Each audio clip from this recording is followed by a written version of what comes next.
Mūsų laidoje Aistė Paškevičiūtė atsakys į visus jūsų idiotiškus pateiktus klausimus. Labas vakaras, sveiki, kolegos. Sveiki. Labas vakaras. Taigi, Aistė, kokios temos domino mūsų žiūrovus šį kartą? Tiesą pasakius, mūsų žiūrovus šį vakarą domina gėris, kuriam, kaip paaiškėjo, tiesiog nėra ribų. Ir tuo mes įsitikinome gavę laišką iš Kelmėje gyvenančios Garliauskų šeimos.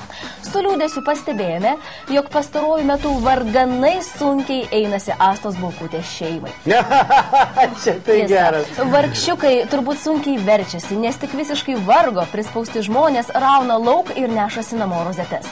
Mes kaip tik pagalvojame, jog turime vieną atliekamą liustrą ir mielai ją paaukotume Astai. Paklausinėjome kaimynų, jie irgi sakė galėtų prisidėti.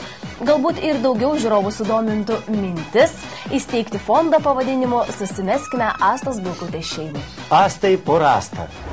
Aš irgi turiu tokį seną televizorių, turiu tokį seną šaldytuvą. Manyčiau, dar kažko nepagailėčiau. Gal kažką ir naujesnio dar tikrai paukočiau žmogui, jeigu taip sunku. Šitą mes derinsim labai asmeniškai ir artimai. Aš tai galiu tik tiek pasakyti. Jeigu Astai ko nors reikia, tai jinai drąsiai gali man skambinti. Siūdai, Seimo norėtų, matai? Kokie dalykai dedasi ant Lietuvos? Dėkojame šeimynai iš Kelmės už bendruomeniškumą. Mes padarysime viską, kas mūsų jėgose, kad toks fondas gyvuotų. Ačiū už jūsų gerumą. Na, o aš atsisveikinu su jumis ir palieku jūs su reklama ir TV Antimi. Susitiksite po reklamos. Tu Anties paklausk, tau Aistė atsakys.